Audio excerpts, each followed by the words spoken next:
예, 오늘 조국 이슈는 여기부터입니다. 조국 전 장관이 어제 10시간 가까이 두 번째 조사를 받았습니다. 이번에도 역시 비공개로 출석해서 침묵으로 일관했는데요. 검찰 내부에선 전직 법무부 장관이 해도 너무한 것 아니냐 이런 불만이 터져나오기 시작했습니다. 검찰 조사 잘 받으셨나요? 진술 거부권 행사하셨던데 앞으로도 계속 그러실 건가요? 이 검찰 조사에 앞으로 어떻게 대응하실 생각이십니까? 정경심 교수님한테 5천만 원 송금하신 이유가 뭔가요? 웅동학원 사기 소송 관련해서도 말씀하신 거 없으십니까? 웅동학원 이사로 계셨잖아요. 한 말씀만 부탁드리겠습니다. 여기 문 좀 열어줄래? 이 문이 잘 안 열린다, 집이. 번호가 뭐였지? 이게 바뀌었나? 아까 1층에 있는데. 이게 안 열려가지고.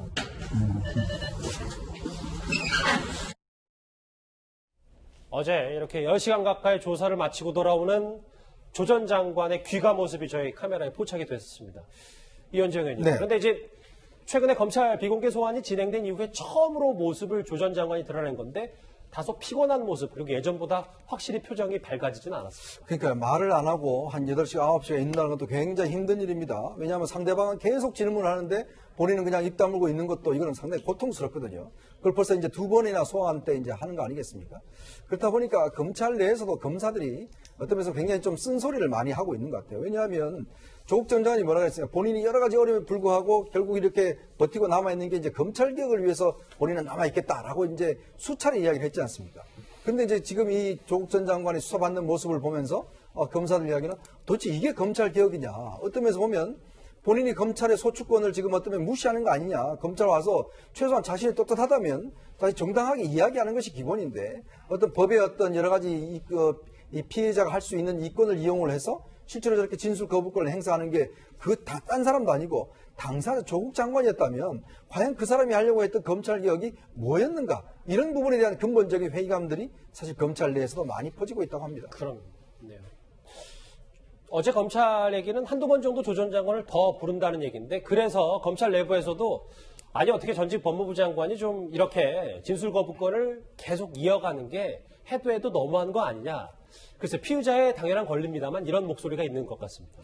그러니까 이게 이제 피해자 입장에서는 당연한 권리지만 전직 법무부 장관 짧게 했더라도 전직 법무부 장관이었다는 면에서 그 검찰을 믿지 못해서 내가 답을 못하겠다. 나는 재판 가서 법정 가서 얘기하겠다라는 게 전직 법무부 장관이 취할 태도는 아닌 거죠. 그런 면에서 검찰 내부에서 이렇게 그 볼멘 소리가 나오는 것 같습니다. 그리고 또 하나는 이제 검찰에서 좀 걱정하는 거는 이게 반부패, 그러니까 과거 특수 수사 반부패 수사에 있어서 권력이 좀 있거나 이렇게 힘이 있는 피해자들의 경우에 이렇게 다들 묵비권을, 진술 거부권을 행사하게 되면 앞으로 반부패 수사에 있어서 상당히 어려울 수 있다는 거죠. 공개 소환도 못하고 그런 면에서 수사 현실적인 면에서의 걱정도 같이 나오는 것 같습니다. 그런데 지금 이제 몇 번 더 부르겠다는 거는 지금 출퇴근하듯이 조사받잖아요. 9시간 정도 어제도 조사를 받았는데 그럼 중간에 점심시간 있죠.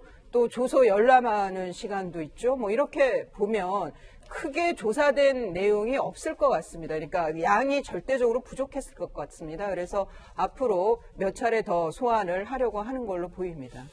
자, 조국 전 장관은요, 장관 시절 본인이 추진했던 이 피의사실 공표 금지에 대해서 가족 수사 방해라는 비판이 거세지자 이렇게 말했었습니다. 같이 들어보시죠.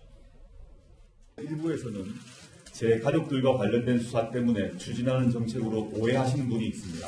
오늘 논의되던 형사사건 수사공보 개선 방안은 관계기관의 폭넓은 의견 수렴을 거치고 제 가족을 둘러싼 검찰 수사가 마무리된 후에 시행되도록 하겠습니다. 구재영 차장, 저 네. 화면 같이 보실까요? 네.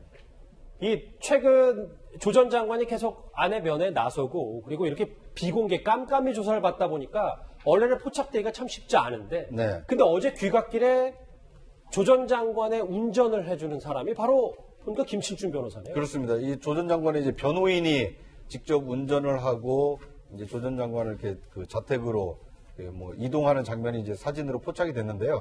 이건 이유가 있습니다.